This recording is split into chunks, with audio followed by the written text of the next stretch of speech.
What up, Confidants?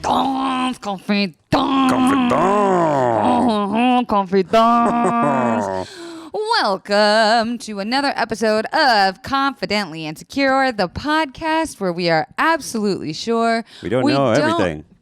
Whoa. You think just because you've been on like 6 episodes by now, you do know the tagline though. That was a good one. Yeah. You guys, Kapslap, La DJ Boyfriend is here again this week because guess what? It's another Sunday night and the podcast comes out in a few hours. And here's the thing is I don't actually mind. I don't actually get like stressed out. I'm not like, oh my God, the podcast is going to go. It's like, it's so nice. You thrive in the environment, the high stress. Yeah. High stress workload. I feel like it's better for me to, know something needs to get done. Each week is nice. There's so much dog hair on this. Speaking of dogs, we are coming off the back of cum. What just happened right now, 5 seconds before we started this podcast. Barry came out of the studio with a long roll of tissue paper in his mouth, and he had eaten half of it. And I was like, what is that? Where did you get? He's not a person. Well, he's not a person. He's not a dog that eats stuff that's not dog food. And so I said, Barry, what is that? And I grabbed it, and the air wafted the scent right into my mouth. Oh, what's that smell? With an unmistakable smell that I would know anywhere is your cum. The smell of Jared's cum filled my nostrils. Right up in there. And, 1 + 1 = 2. I realized Barry had taken your cum tissues out of the trash.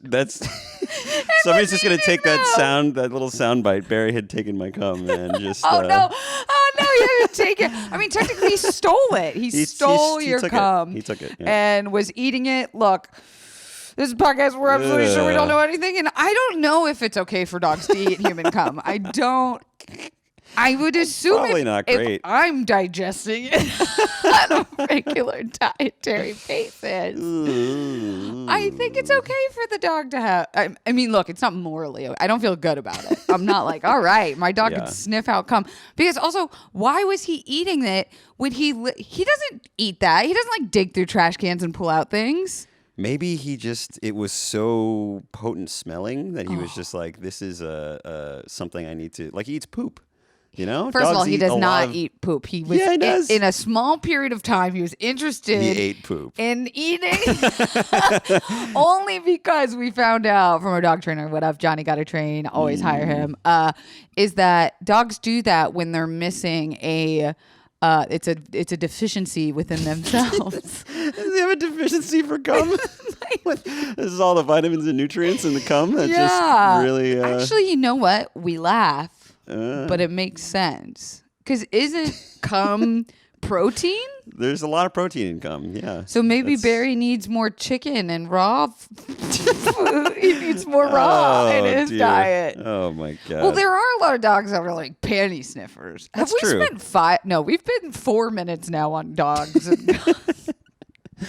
Look, the past 2 episodes have been a little intense, so I guess it is okay that this week is about dogs and okay, we need to move on because you know how I've been trying to format each episode this fucking past couple episodes because I'm trying to do live shows and the producer says I need more formats. So I've been trying to start off every episode with saying something that I feel confidently insecure about. That is something that I know is important. And I don't know all the answers. And I feel like this episode theme is a good one. We are talking about viruses and pandemics. But something more close to home has been this last 3 days. This is kind of why we're recording so late. Is the past 3 days we have been doing a family therapy convention conference weekend. Jared goes to a really cool therapy place where they have these sort of events where you can invite people in your life to come learn just about like either like what you've learned or better ways that we can all communicate, and anything to make us better at talking to each other, I'm all about. And I thought something that was really interesting that they taught us this weekend that I really wanted to share with our communons is about something I went through this weekend in regard to what is known as trait versus state. Jared, you want to take it away a little bit about what I mean by state versus trait? State versus trait, sure. Or trait, however you say it. Yeah, it's the same difference. Trait is you are blank. I think that you are blank. You are a blank person. Versus state is understanding that person might be in a certain state of mind that causes them to do an action. So if this person is misbehaving, oh, you are a troublemaker, right? That's a trait. When really understanding the state of mind that person is in is really important. And that's called mentalizing. And what is mentalizing is what I've kind of understand from this weekend is it's a form of empathy. It's kind of like a subset of empathy where you try and put yourself in the other person's shoes to better, I guess it's like a form of trying to better understand why someone is doing something or acting the way they are. Like for instance, they use the example of like if you say hi to someone and they're like hi and they're busy on their phone, it's like, well, that was rude. And even though it felt rude to you, it probably most likely has nothing to do with you. Like if you and the person are totally fine, probably has nothing to do with you. It's more about, can I as Kelsey then put myself in the shoes to understand that you might be going through something or having a time that's making you act that way towards other people, right? Which goes back to state versus trait, is like yes. understanding why you're in that position, and also that being in a state of feeling is impermanent. And like especially this weekend, there was a lot of like ups and downs and highs and lows, and I had kind of like a mental breakdown this weekend. I was in a literal state that I was catastrophizing and spiraling, and I was so emotionally exhausted from doing like 10 hours of therapy a day at this like convention that nothing that was happening was going to like change the state I was in, except for being able to cool down and calm down. Like trying to hammer home and therapize more was not going to help the state that I was in. But in that moment, everything I was feeling felt really permanent. Right. Like, this is the way it's going to be. Like, I kind of had a choice in that moment of like, is this state going to then turn into the trait of our relationship? Like, am I going to try and carry this emotion and feeling? And it's heavy, dog. That way it was heavy. And then like, once I had time to calm down, I realized like the human condition is bonkers in that you can swing so high and low, and that in those moments of really, really tough stuff, to remember that those feelings are impermanent. Even feelings that last for years and years and years, like regret or grudge or anger or whatever, they're just feelings, and feelings aren't fact. It's true. And I think adding to the example about the person being on their phone and saying that person is a rude person is a trait, is not mentalizing. Yeah. It's saying, like, I think that person has this trait, and I'm just immediately going to put that on there. That person might not be a rude person. That might just they might just be in a state of a lot of conflict in their life. And even if they are a rude person, like we all have that cunt Kathy that we work with, or that bitch Barbara on Facebook, where you're like, ugh, you just are this person. It's about trying to understand that maybe there is like years of imprint on them for the reason why they are this way, or, you know, the person that they're with has a big influence on them, or the news they watch. And it's just I think about trying to understand people a little bit better. Like, life is so selfish. And I'm guilty. Like, I'll tell you, I'm the most selfish motherfucker ever. But I think it is just about really trying to bring yourself to presence in tough times and just live in the now and try and understand that there's more to a lot of arguments or hard conversation than meets the eye. Like very rarely is it trait versus state. And I think something maybe we could talk about that we shared that we had a big revelation in is like our toughest times are in moments of when we're having discussion and Jared has a hard time vocalizing either his needs or like he gets kind of frozen. My feelings, I'm not able to express my feelings via words. Kelsey expects me to be able to say what I'm feeling at the time. And I'm like, just fucking say something, and anything, literally I a noise. Can't vocalize it. Yeah, there's nothing I can say that would make the situation better. Mm-hmm. And so even in my head, when I'm like, all he has to do is say this and say, sorry, I was feeling this, therefore I did. Like, I just need a recognition. And so even though I can see that, we're two different people. And so for me, it was about like coming up with a list that can help Jared that has nothing to do with him stating his feelings, because that's the thing that frustrates me the most. So for me, it was about creating a list of like, here are sentences you can say that have nothing to do with the fight that would make me feel better. Like in those moments, it's like, I love you. I am not going anywhere. I am not abandoning you. I want this relationship to work. And then just that's like the basis. But we found out like a big thing was the physical touch that we needed. As he's rubbed my shoulder now is like massaging and talking through massage. If that makes it sounds crazy and we look insane when we're doing it, like touching you and releasing the emotion that comes from this. To me, I never really thought about it like that. I'm always very heady and rational, and so in my head I'm thinking, well, 2 + 2 is not equal 5, blah blah blah. Like I can't. There's nothing I could rationally say here that's going to fix this.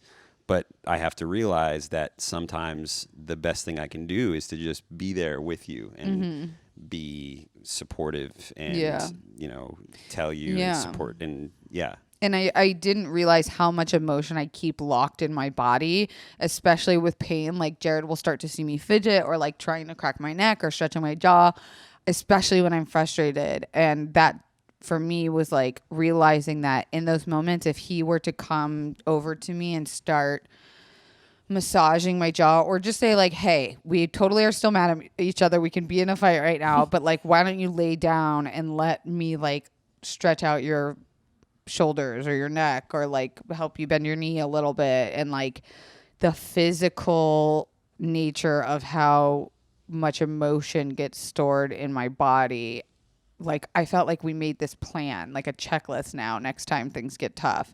And it seems so stupid. And I feel so lucky that I have a partner that's willing to do that, because I don't know a lot of, unfortunately, like stereotypical masculine men that will do that. Like I will also say this is untested fully, and we don't know. We did it all this weekend. We did it, but like it wasn't a crisis mode. So we don't know if it will work or not. Like we haven't tried it in full crisis mode. Yeah. So basically, this segment was fucking pointless then. So take it with a grain of salt, but this is our plan, and it has been working for us.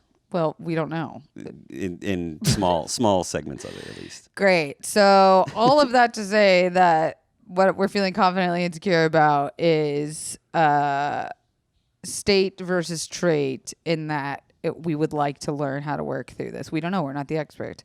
But we've been doing a lot of self-care and self-preservation and reflection, and knowing that what helps us unwind is watching a really shitty reality show together, which the one we were watching this weekend is Love is Blind on Netflix, which if you haven't watched it, you have to be a part of this cultural zeitgeisty conversation that is happening around Love is Blind on social media. But it's basically it's like 4 reality dating shows in one, where it's like blind dating, then you get to see the next chapter, right? Like most blind dating shows, like whether it be The Bachelor or like Are You the One or whatever, is about like trying to find the person. This gets you finding the person within episode 1 and 2. Then episode 3 and 4 is about them going together to an exotic location, like those dating shows that they don't do to the end of the season. They do that in episode like 3. Then they move in together. Then they get married. Like it's all of like the best parts about a dating show combined into like these reality episodes. TV show mashup. Yeah, exactly. So we've been binge watching that, and you know, I was like, why is Netflix releasing these once a week when the whole like thing of Netflix's strategy is binge watching? Like you want everyone to just watch boom, boom, boom, boom, boom in a row. And then it had me even thinking further, well, they just did The Circle, right? Which was a bingeable show. And they realized, wow, everyone's like, when it's a really good reality show, people just binge watch the shit out of it. And it wasn't fair because people would watch it starting Friday, and by Saturday they were spoiling the whole season on Twitter. And then everyone was like, oh, I clearly gotta watch this show, which I realized with the marketing of this show coming out weekly is that so people talk about it for longer. So you've got like stars like Chrissy Teigen getting involved. You have podcasts reviewing it every week. It's like they have found a way to stretch the popularity of the show, which gives it even more time to be a hit by releasing them weekly, which pisses me off because I'm all in fucking vested in these shows, and then you got to wait every week to watch it. It's going back to the olden days. Which is not why I signed up for Netflix. I did not want commercials. I do not have to wait. Commercials. This is feeding my addiction and my ADHD brain, my millennial thought process, and I don't like that. It's trying to take that away from me, Netflix. Come on, Netflix. What are you guys doing? But if you do want to give me a show, listen. We can release it weekly. It's fine. Whatever you need. I want to really very quickly thank this week's sponsors. That is BetterHelp. You guys know that I cannot stop talking about this company. It's something that I personally use every week. I loved my not loved. She didn't go anywhere. I love my therapist. It's a app and a website that is a place where you can connect with a professional counselor in a safe and private online environment, which at first I was like, how great can that be when it's online? Like there's no way you can make a connection with a person. Here I am like pouring out my soul on Twitter and Instagram, and I was like, okay, everything's going online. This is like the modern therapy, y'all. They have licensed professional counselors who are specialized in self-esteem, grief, LGBT matters, family conflict, anger, trauma, sleeping, relationships, anxiety, stress, depression, and anything you share is confidential. Ooh, confidential. I know, I didn't realize that they had that word in there. Nice. And the best part is if you're not happy with your counselor for any reason, you can request a new one at any time. No additional charge. What? So you don't like a therapist? Swipe left, bitch. What? 3,000 U.S. licensed therapists across all 50 states, available worldwide. I know we got an international podcast audience. World. Hello. Shout out to the UK. I'm coming to you, baby. Sure. There's 4 communication modes: text, chat, phone, video, and you can start communicating it with your therapist in under 24 hours, which is amazing because in regular therapy world, you got to call your insurance and then you have to call and make an appointment. And by the time I get the appointment, I'm like, you know what? You've either solved or gotten too deep in my problem. I don't need you anymore. Financial is available for those who qualify. It is secure, convenient, professional, affordable, and best of all, it's truly an affordable option. Confidently Insecure listeners get 10% off your first month with discount code CI. So why not get started today? Go to betterhelp.com/CI. Simply fill out a questionnaire to help them assess your needs and get matched with a counselor you love. Yes. That's betterhelp.com/CI. CI? I'm thinking of getting a sign made that says CI with my cute red and pink letters and putting it next to this beautiful body of a woman that we were telling fans. You hear that? That neon sign. Go do it. Somebody make it for us. And I wanted to us. This isn't this isn't a plug. Well, I guess it is a plug. Remember how like a few weeks ago, Jared, when you were on the podcast and you told people my Venmo, and then we raised like over $400 at this point. It's crazy. With people with donations and stuff. That has helped me not have to sign away 30% of a podcast to another company. That's so great. Now, this company that I advertise on that helps me distribute the platform. So wherever you're listening, like on iTunes or Google Play or Stitcher or wherever the fuck you're listening. Spotify is a big one. Yep. This company helps just distribute that, and they're called Red Circle. Red Circle. And I just finally finished my profile. They're great over there, and they have this amazing thing where you can actually make donations to your favorite podcasts like Venmo. You can sign up for weekly, monthly, or one-time donations like a Patreon, and there's a place to put exclusive content. It's like a one-stop shop to supporting your favorite pod. I know this sounds like an ad. It's not. I was legit. Very impressed with them. I had a call this week to finalize all my stuff with them, and I was like, y'all really just smart. Get it done. They got it all. Yeah. So I don't really know like what the call out to action is with that. Like go check out Confidently Insecure on Red Circle. I know that it's now in the description of the podcast. So you can go just see like, there's no exclusive content on there yet, but I'm definitely going to do some because there's so much shit swirling around in my brain that so many times I just want to bust out the mic and I'm like, is this a full episode? No, but I want it to be like a diary. Like a little place. That's fun. Yeah. You have just thoughts and you're just like, let me just record this. Yeah. And it's a really cool place. That's where I get all like my data and I can study my audience. So I know like how to put on shows for you guys. Like I had a creative call this week about the live shows we're going to do. And I got really excited because I was like, I just want this to be, I don't want it to be like other live podcast recording. I want this to be like an experience. Like I want confidants to leave these shows feeling like they just had the best therapy session of their lives. I love that. And the most fun of their lives. So anyway, all that to say, be excited, get ready. Stuff like that's going to come out. But yes. I feel like we should get to the theme of the episode. Drum roll, please. Viruses and outbreaks and pandemics. You really are a DJ.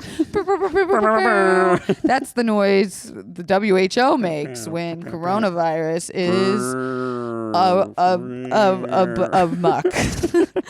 You guys know I have been wanting to do an episode about this. I put a call out to all of you listeners. You guys suggested so many wonderful podcasts to listen to, B, places to visit to get information about diseases, epidemics, viruses. So really this is like an episode that is a culmination of all the places that you guys have talked about that where we can talk about what's going on in the world right now, which is this coronavirus stuff. Damn. Would you say recently that for some reason I've become very obsessed with learning about viruses? This was really wild. I'm honestly like really impressed too by the fervent nature of your love for viruses right now. Every medium you consume it. You're reading books, you're watching TV shows, you're listening to podcasts. I was listening to really love viruses. I don't know what about it. And you asked me that. You're like, what is it? Is it the like death part of it? Is the morbidity? And I was like, it forced me to think like, what is it about this? First of all, it's very topical, right? Like I think this is the first time that I've been old enough to care about what virus is happening in the world, right? Like there was SARS, there was MERS, there was Ebola, but like I don't think I was old enough. Like I was too busy like nursing my hangovers and emotional situations with whatever person was breaking my heart at that time to give a shit about the world. And I feel like now this podcast and this audience has helped me kind of like care about more and my impact on the world. I think it's really cool actually, the fact that you're learning something so that you can teach it to your audience in a certain way. It makes you learn it even better. Well, and yes, I must preface this episode was saying that I am not an expert. You're not an expert. I'm sure not. You just learned it really well. I'm just trying to learn so that I can tell you guys about it and hopefully inspire you guys. I've been watching tons of shows on Amazon. Contagion, I'm hoping to watch this week. There's some really interesting things that I think have popped up this week for me to learn and take in about the coronavirus that I want to share with you guys. But first, I wanted to we don't need a drum roll.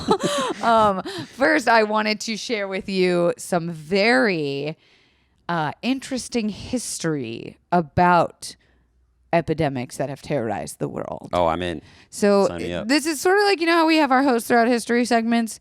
This is kind of like the health throughout history.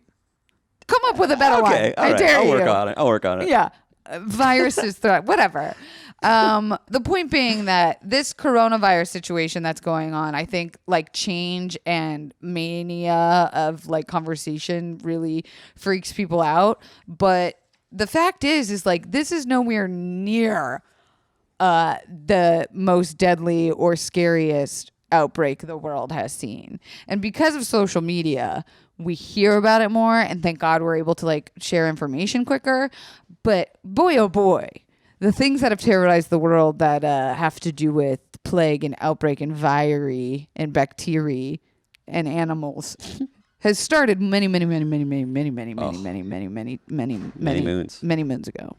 Yeah. So I wanted to just tell you some like crazy shit I've been learning about with these. I'm pumped about this. If you're doing the So the first one I want to start with is the fiery serpent outbreak, the Guinea worm, which has gone all the way back to 1495 BCE. Yeesh. What does BCE stand for? I was always told that it was called before Christ. Before the Common Era.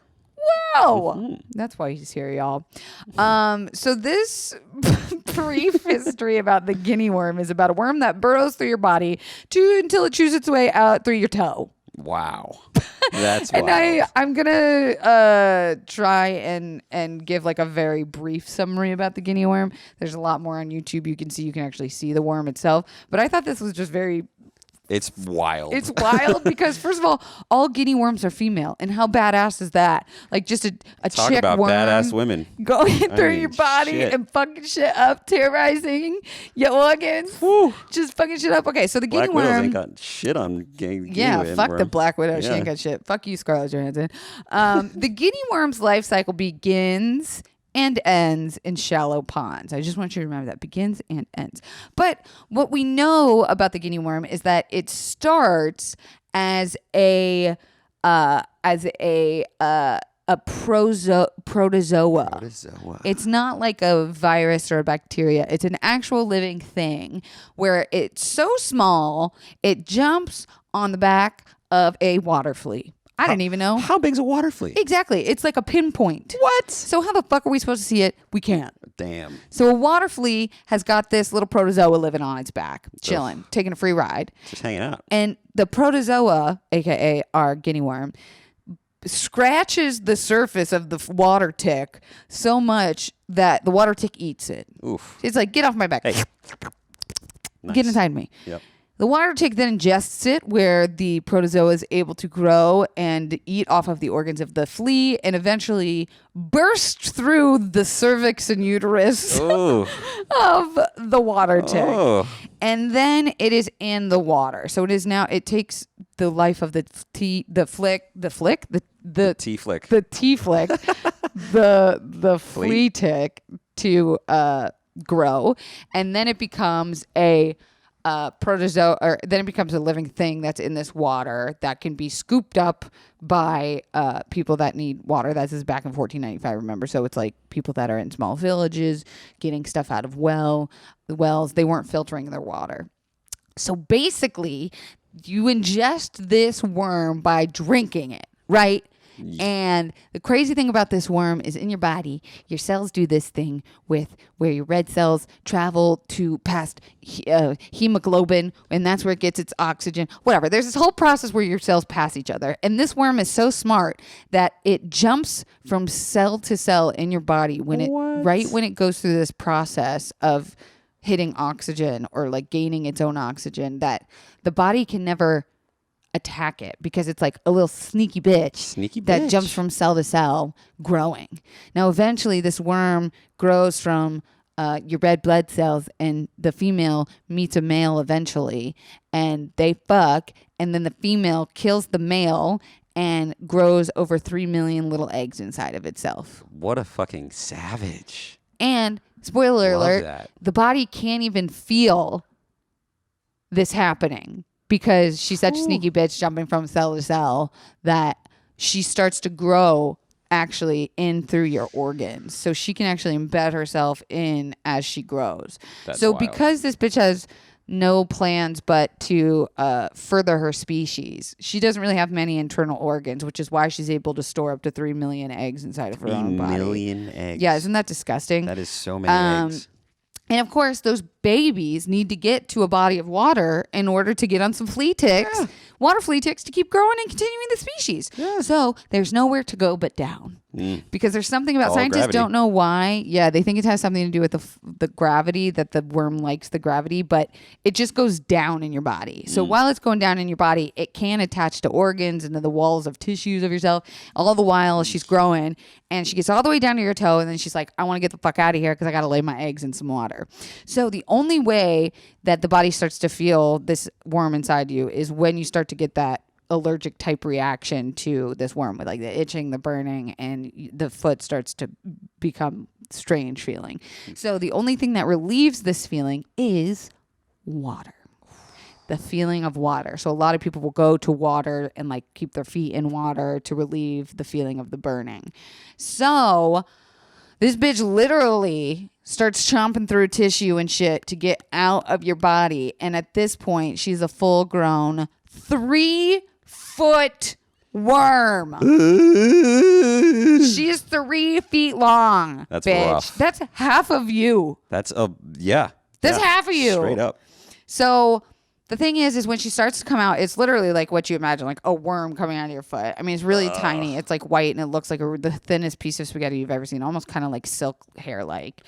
And back in the day, before they knew it, what they would do is they would try and pull the worm out, and it would break. What happens if it breaks? So it's good news, because when it breaks, the worm's able to release eggs, and the worm won't die until all the eggs are released. But the bad news is that the worm, because it's wrapped up in your organs, if the worm dies, it starts to kill the tissues and organs that it was in, and your body gets gangrene, and that's how you die, is because your body starts dying from the inside out. It just kills itself. Yeah, so what they learned was, like, don't pull it out. What you do is you start to attach the worm to a stick, and every day you just roll the stick a little bit so the worm slowly starts to pull out, and it takes weeks to take it out. I mean, now they figured out how to get it out faster, but back then it was like you would roll this stick and the worm would slowly come out, and then by the time she was out, she could lay the eggs and continue the circle of life, Hasavenya, and now they figured it out. The best treatment that we still have is just you actually have to pull the worm out. That's crazy. Yeah. Wow. But the only thing we have learned from this is the better way to prevent getting these worms in the first place is using a water filter. Oh. So even in developing countries, it's as easy as using a cloth to filter your water. It's a lot of education. Just letting them know, yes, just like that is the guinea worm. Isn't that crazy? And it's basically gone now, right? Yeah, there's only it's a very low threat level today, thanks to international efforts to prevent the disease, and the guinea worm will probably be extinct in the near future. Hell yeah. And the fatality rate is less than 1%. Damn. So that is... We're doing good on the guinea worm then. The guinea worm. That's good. Yeah, I thought that shit was crazy though. It's nuts. Right? Like, so doesn't that sound a lot worse than... I mean, shit, this thing's just crawling out of your toe, and you're pulling it. It's just hurting everything. It's on fire. And like, you really don't have to worry about this in America, because I know most of our audience is America, but that doesn't mean we're safe from other things. True. Moving on, I want to talk a little bit about a person named Galen, which was someone who has been credited for being the sort of the biggest celebrity doctor of all time. Galen had so many ideas about the body and medicine that he created medical treatments that lasted for longer than a millennium, including the way that most doctors approach the plagues today. That's a long ass time if you really think about it. Like a millennium? Yeah, and Galen was someone that started dissecting on dead animals to to learn about anatomy. This guy. And then was eventually moved on to humans because he worked with gladiators. So like when they would get wounded, he was like, yes, I will sew up your leg, but also might I take a peek-sees in your body and just see what that bone is connected to. Just a curious guy. So Galen, or a fucking creep, right? Like you think like, oh wow, we really, what a medical celebrity. But like, he just wants to see your insides. Why are you so interested in my insides? You know what I'm old guts. Exactly. For instance, Galen was the one that revealed that arteries contain blood and not air. Blood. For a long time, people thought, kid. yes, blood, not funny. Not funny. Not funny. Everyone go look at that YouTube viral clip. But for a long time, people thought there was only air in your veins. Until Galen like cut someone open and was like, this red wet stuff. What did they think the red wet stuff was? I don't know that they were thinking. Wow. So Galen also came up with this theory about what diseases stem from. And he created words and theories that we still actually use today. So he created what was called the 4 humors, which are, I don't know what humors means in this situation, but he referred to them as the blood, phlegm, bile, and black bile. So they were the 4 humors or liquids that kept the body in balance, is what they believed back in the day. So too much or too little of any of these would cause disease. And these 4 elements matched up with fire, water, air, and earth. And they represented properties of hot, cold, wet, and dry. So if somebody had a disease that was considered to be a cold, which is a term that we still use today, a physician would describe food or medicines that had warm properties or encourage the body to make more heat. So we still speak of getting a cold today, for example, right? So when we get sick and we cough up lots of phlegm, some doctors of his time would say that you should feed a cold and starve a fever. So Galen preferred to release the heat by draining out hot humors of blood. So they would actually practice this shit back in the day of bloodletting, where you would just like poke a hole and let your blood come out. And that's what they thought that's how you got rid of diseases. Oh, Galen. So Galen is pretty popular, and I feel like we've never learned this person's name. I've never heard of that name before, ever. Isn't it still interesting, though, that we use someone has a cold to describe? A cold? Because it's like when you get fever, you get the chills, and so it's like, oh, you have a cold, and you should drink some hot soup. Wow. It seems a little archaic, but alas. The next thing I want to talk about before going into the coronavirus this shit is nuts. Is the Bubonic Plague of Constantinople.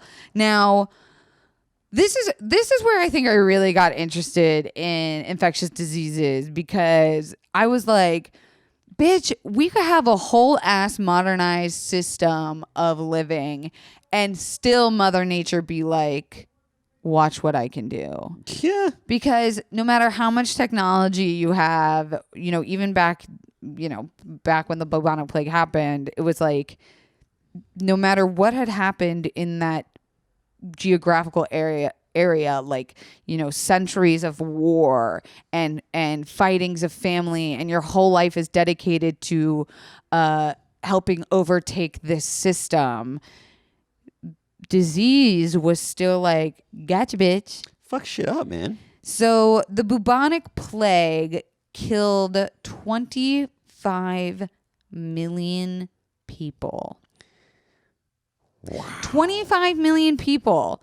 And the Bubonic Plague was caused by a shift in weather patterns that caused a boom in the rat and flea populations.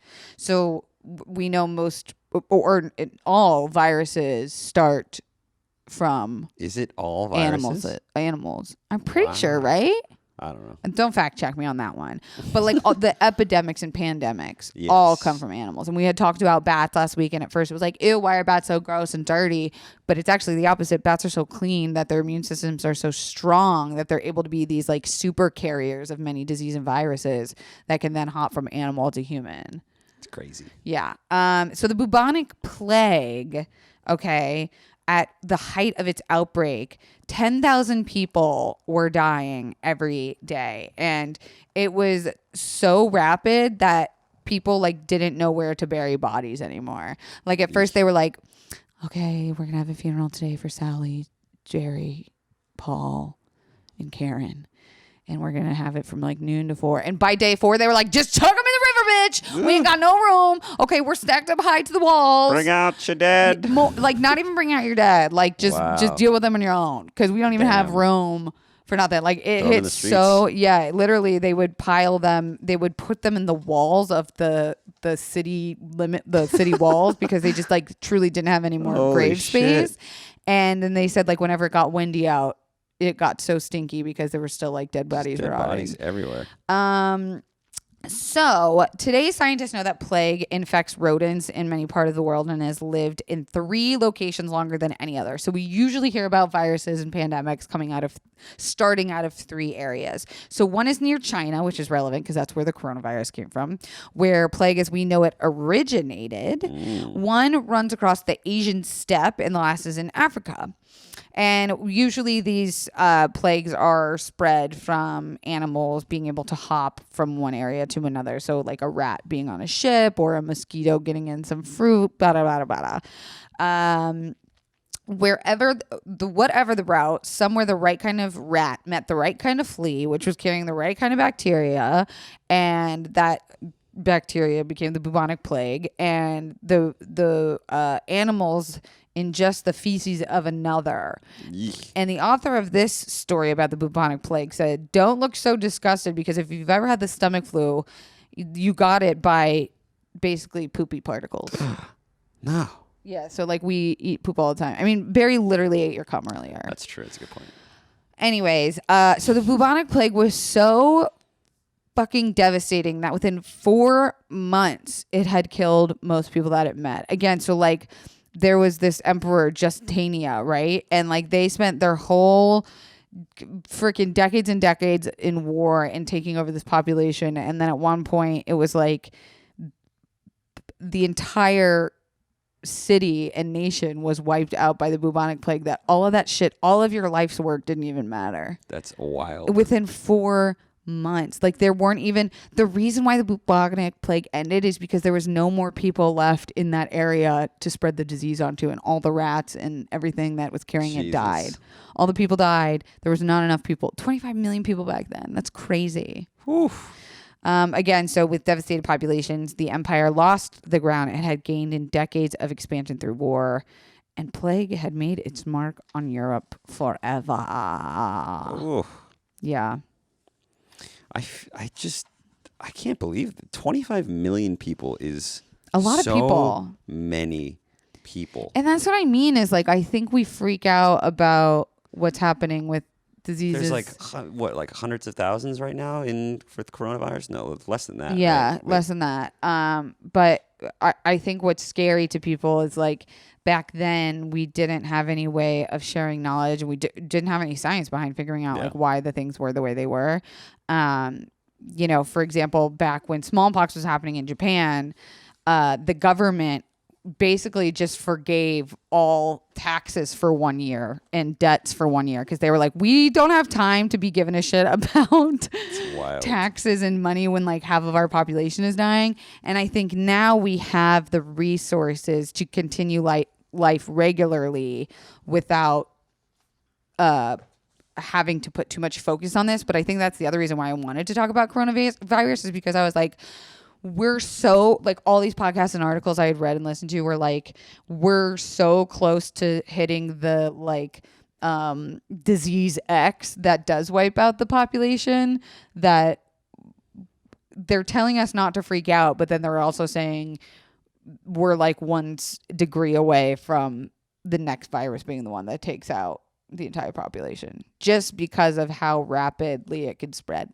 now. Oof. So I want to put away the history books and get a little bit into the coronavirus. So all this information is from the World Health Organization, the CDC. It is being updated every day. So that is just something to note that I am just relaying information. Again, not an expert, and it's updating every day. This is coming out tomorrow. So these are the most updated numbers that I could find tonight. Nice. Also, we should go ahead and describe what the difference between an epidemic and a pandemic is, because I had this question for you 2 days ago. It's a great question. What is it? So an epidemic is a plague, a virus, a disease that is infecting a large area of one place in the world. For example, the coronavirus, or what it's referred to now as COVID-19. They're no longer calling it the novel coronavirus. It's mutated? Yeah, well, it's not mutated. That's just like the illness, what it's called now. It started as an epidemic in China, and you could even say like it was still an epidemic when it was hitting South Korea or the Philippines or parts of Asia, but it becomes a pandemic when it's spreading across the world. So right now, this COVID-19 is being considered a pandemic. And there's like arguments about it, but like the other thing is that not everything is being, not all the information is being updated as quickly as possible. So even if some sites are still calling it an epidemic, by now it'll be a pandemic, and then everyone will have to do a little editing on their website. So I wanted to go over a little bit about some myths about COVID-19. First of all, there is no vaccine yet. Okay. But they are trying to make it as fast as possible. It has a lot to do with the openness of communication from country to country, because what happened with SARS, for example, back in the day, was that a lot of people blamed the Chinese government for keeping it so secret, but their excuse was like, we didn't want to release too much information about our nation or about medical information that could reveal country secrets. And now, after SARS happened and MERS happened and Ebola, it was like, no, it's way more beneficial to have the open communications and being able to share information. So they do think that despite there not being a vaccine right now, that there will be one created faster than ever, because they are starting to open up those channels of communication. Good. It's really not about like China started it. Again, like it started there for a reason, like we look at history, that's where a lot of the culture and spread of disease can happen, because of the way that the markets work there and yada, yada, yada, and the animals and the climate and blah, blah, blah. But it doesn't matter where it started. The fact is, it's fucking happening. Okay. It's like, who cares where it came from? Shit's going down. There's also a myth going around that you can protect yourself from the virus by doing shit like gargling garlic or taking steroids or using preventative methods like essential oils. None of that shit is true. Okay. The best way to prevent yourself from catching this COVID is staying away from sick people, sneezing into your elbow, and reporting your illness if you feel sick.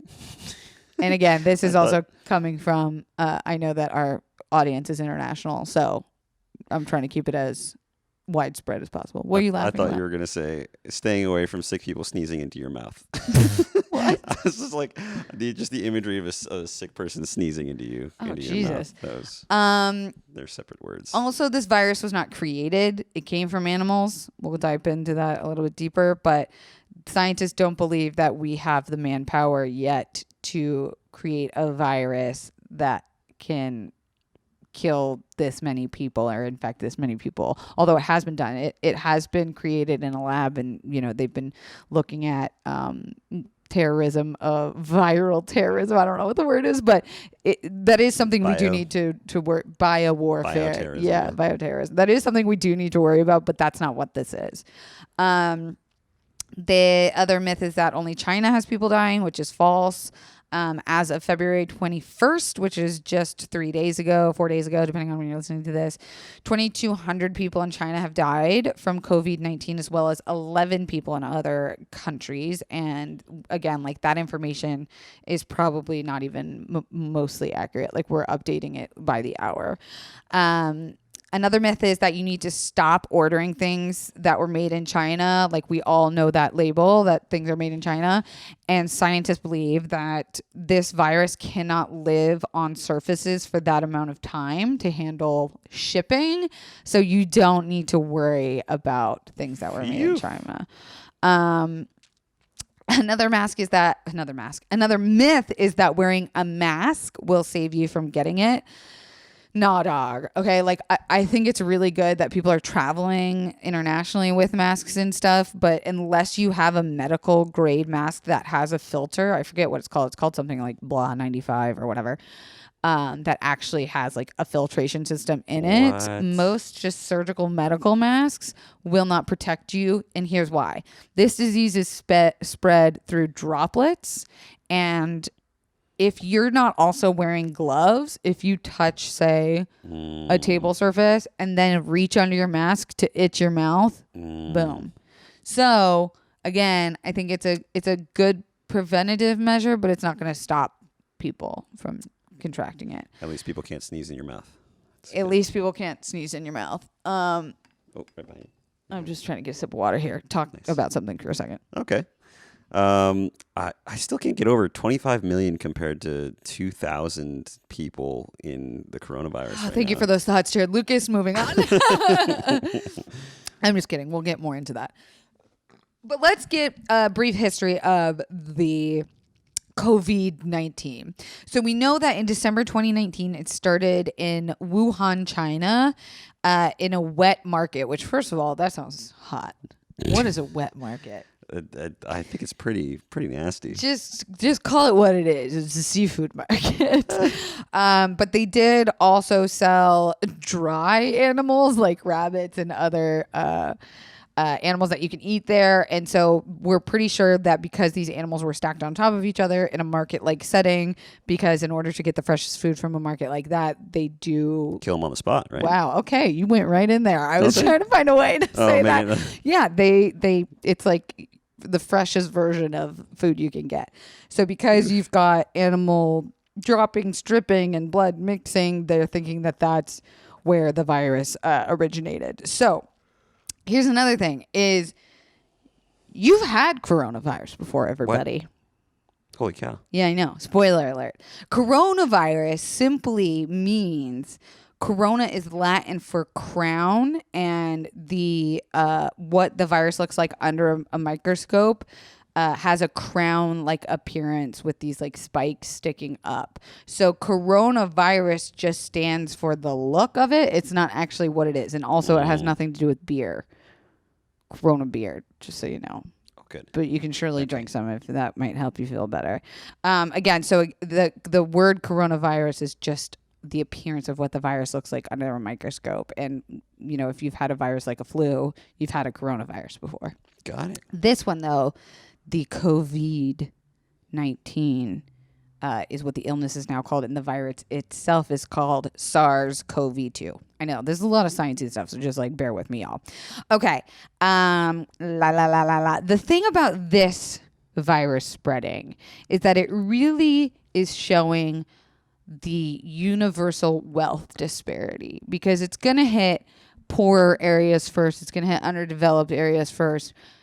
People in the U.S. don't really have to freak out yet because we have things like hospitals and preventative measures and the wealth and knowledge to spread information on how to protect yourself, whereas we're lucky in that regard. So I think that's what this version of a pandemic is bringing up, is like maybe we need to put more resources and money into the prevention of the worldwide knowledge and research and funding of these diseases, because guess what? Fucking coronaviruses don't know bounds and limits of state lines and country lines. Yeah. And the biggest thing is like now with how quickly we can do airplanes and flights and shit, like there's no fucking way to contain it. There just isn't. It gets spread so quick. Yeah.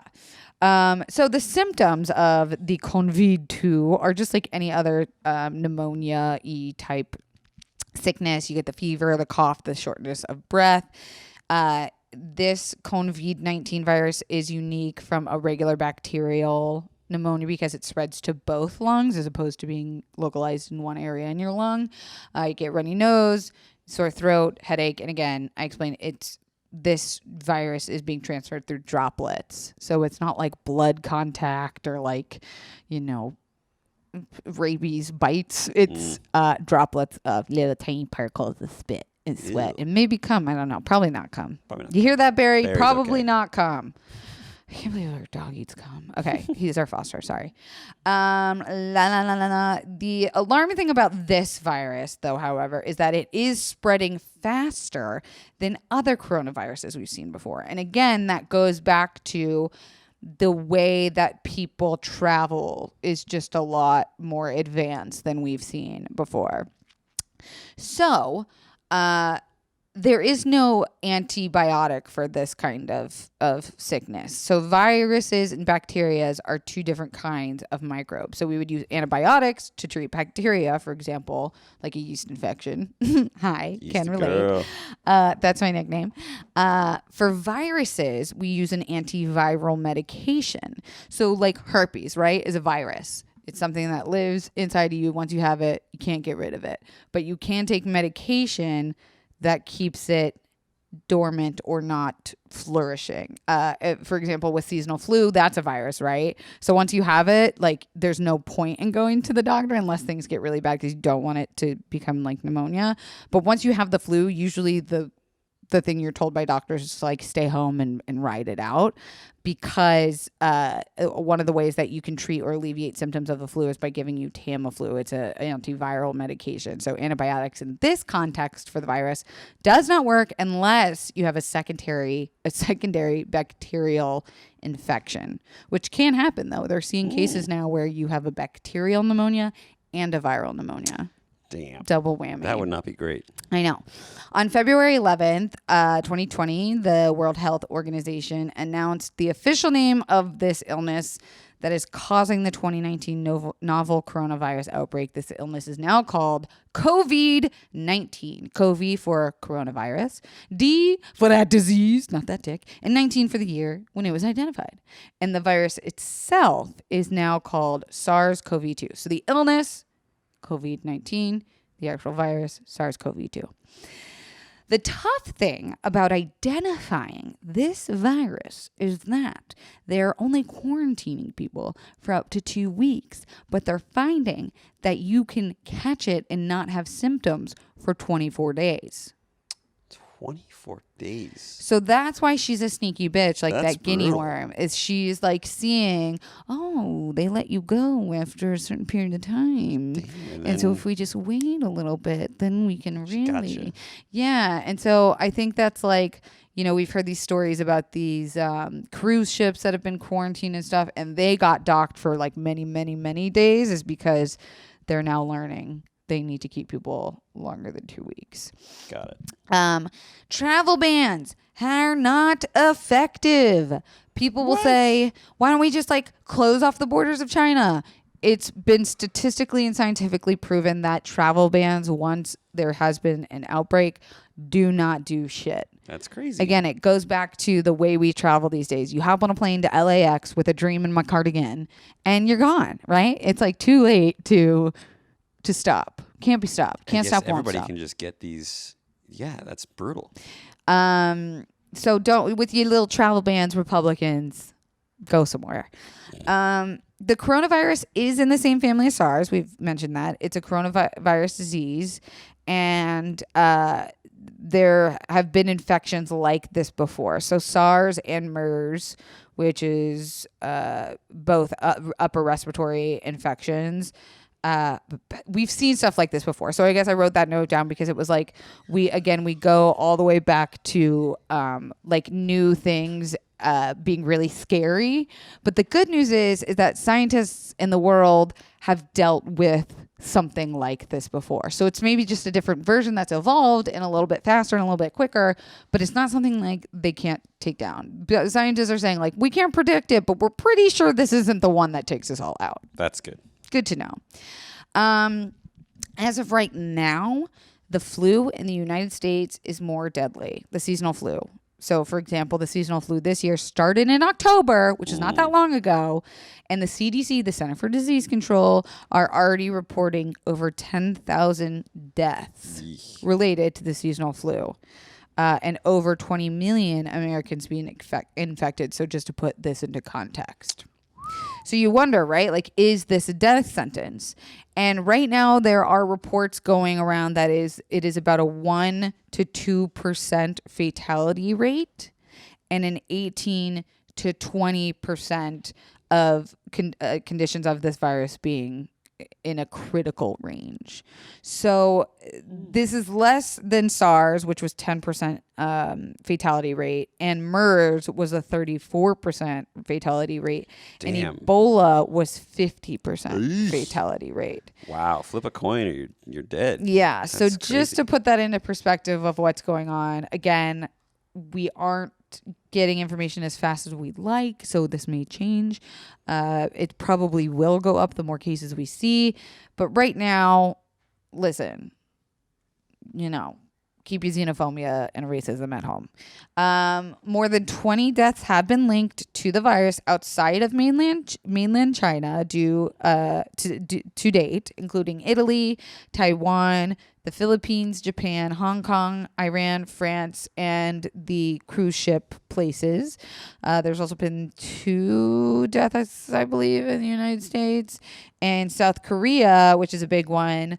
Recently, there was a big spike in positive results, and they are actually now closing down schools or limiting flights. And there just seems to be a bunch of big old super spreaders there and a spike happening. So that's seems to be the second most critical place outside of China to be. I've mentioned the stuff about the cruise ships. Earlier this year, over 600 passengers of the Carnival Diamond Princess were forced to remain on their ship in chaotic conditions after people tested positive for coronavirus. They were holding quarantines. There have been 2 passengers that have died after leaving the ship.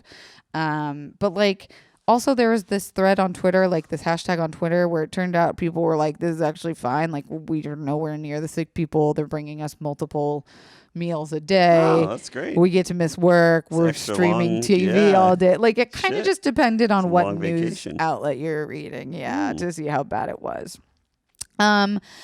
Again, trying to wrap up here, what we're realizing about an outbreak like this is that we need to pay more attention to global health security. Frankly, we just need more funding in these verticals. When Chris Reinecker was on the podcast, we talked about what is that thing called? The global clock or whatever. Oh, what is it called? I have the worst not the memory. doomsday. Yeah, clock. The doomsday clock. Yeah. And it was viruses and diseases was number 2 on there, and we're not looking at the bigger issues here, things like climate change and population increase and the ability to fly places very quickly is the root of this issue and how we're going to keep the world from ending from a huge pandemic. So I think if we just made a little bit of noise on Twitter, again, it's all going to fall on Generation Z. Let's be honest. Baby boomers don't care. They're too wrapped up still in the basics, right? Old people die so easily from shit like this. It's their immune systems are the most compromised. They're the ones that usually are these death toll numbers coming from older people 60 and above. It's gonna fall on Gen Z to be like, y'all, what are we doing? Anyways, how can you not get it? Like I said, wash your hands, which is gonna be a big learning curve for me. Never washed my hands a day in my life. Rough. Really? Yeah, I really don't. But we did put the... Do you have the Purell in the bathroom? We did put the Purell in the bathroom. Do you use that? Yeah, you don't hear me squirting in it go... No, I'm not listening to you squirting things in the bathroom. Oh, you're not? Hey. Wait. So wash your hands, stay away from sick people, implement this at your work, especially if you're working in a place where there's a lot of international travel. For example, when I used to work at BuzzFeed, there were so many departments where people were flying in would come and stay to work from other places. And I think in this time, it's good to like say to your HR, like, hey, it would be cool if we like put more Kleenexes out, or like if we were able to get some Purell passed out to people. I think you can be your own advocate and kind of say like, I would like the work environment to remain a sick-free place, especially when it's still flu season. True. But that's not to say this is not an invitation to be xenophobic and racist. Keep all that shit at home. Don't even keep it at home. Get rid of it. Toss it out, sis. Get out of there. One other thing I wanted to point out is that there was a question of like, once you get it and survived it, are you immune to it? You know, like once you have a little bit in you, is it like that's what a vaccination is going to be? And that would go into a much larger conversations about vaccines. But look, I don't care about your beliefs. I don't care about your religions. I don't care about your political stance. But vaccinations and getting your flu shot, it's not about protecting yourself as much as it is protecting people who can't be protected. It's about putting everyone else in danger.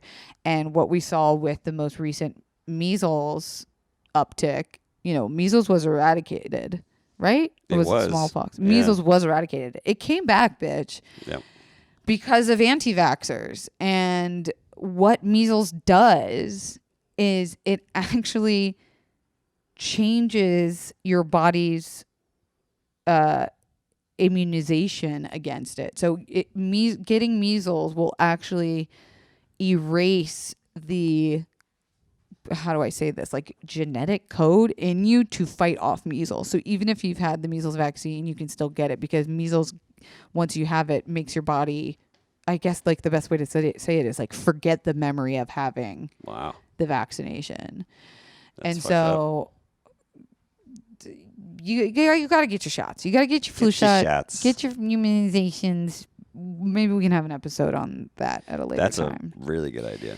Yeah. And so, again, something to remember is like social media can make it feel like that this is happening like next door, like in your face, which is good because now we have like a lot more information being shared and spread and we have more of a handle on it. But it's also bad because it can be sensationalized. It can be an excuse for people to be xenophobic. And it can also, the rapid widespread of misinformation can happen a lot quicker. So like I mentioned, the World Health Organization, the CDC, they're updating every day. There's also a website, I think it's called ProMed. Yeah. ProMed.org is a international society for infectious diseases, and it's audience aggregated. So this is actually where doctors are able to go like, hey, this is happening in my city. ProMed Mail? Yeah, it's a email you can sign up for. Oh, it's an email. Got it. Yeah, but it's the way that you're able to have like whistleblowers or a safe space to share information. So there are resources out there. Again, educate yourself. If you got ignorant people around you in your life, I think listening to something like this podcast where you can then go and regurgitate information is really helpful in a time like this. Like, there's nothing louder than a dumbass spreading misinformation. So like bitches on Facebook, dumb motherfuckers in your workplace. Like if you guard yourself, not only immunize yourself against stuff like this, but knowledge wise, keep up to date. We're going to be a lot safer. We're going to survive this. If like World War Z happens, you can all come over to my house. We'll get like a confidant army. It'll be full of cats and cum eating dogs. And that is my episode on the coronavirus. Jared Kapslap, Lucas, thanks for just sitting here. Hey, anytime. Yeah, that was nice. I really have to poop. I've had to poop. I have to poop. Well, we share a bathroom. So, Brian, we're going to have to use your bathroom. Confidants, thank you so much for allowing this energy in this space to learn about the things that are happening around in the world. I think you guys are all so smart. I know that this podcast is usually about like pussies and emotions, but I really, really wanted to do an episode about this just because I wanted to help spread some positive knowledge about what's going on in our world. And I don't know, things like this just interest me, right? Like, what's going on with syphilis? Where's she's been? What's up with her? Where's she at? You guys don't forget to rate this 5 stars on iTunes. Those reviews help me more than anything. Check out Red Circle. See if you want to become a donator of the pod. That was so amazing when you guys did that. We've got stickers coming. Some of you guys have seen that on the Confidently Pod Instagram. We've also been doing mad giveaways over there. I mean, last week I gave out like $150 worth of Too Faced makeup and highlighters. So go check that out. Make sure you are following it because we are doing weekly giveaways. Honey, you can also get Confidently Insecure t-shirts. What? And hats. Wow. And the link will be in the bio. We need to rep Confidants. I really want to make like a necklace this year or something fun. Wow. Now, I only have... Did you fart? Yeah. Oh, my God. Wow. Whoa. I was going to say I wanted to donate money to you, and I only have Venmo. What's your Venmo? How do I... Oh, it's Kelsey-darragh. But go to Red Wow. Circle. It's going to be a lot easier for me to thank you To and go keep either track way. of you. And, dude, that fart was so bad. That was so bad. It was so bad. wrap this I up? need to go. All right, Okay, great. I love you, Confidants. See you next week. Bye. Bye.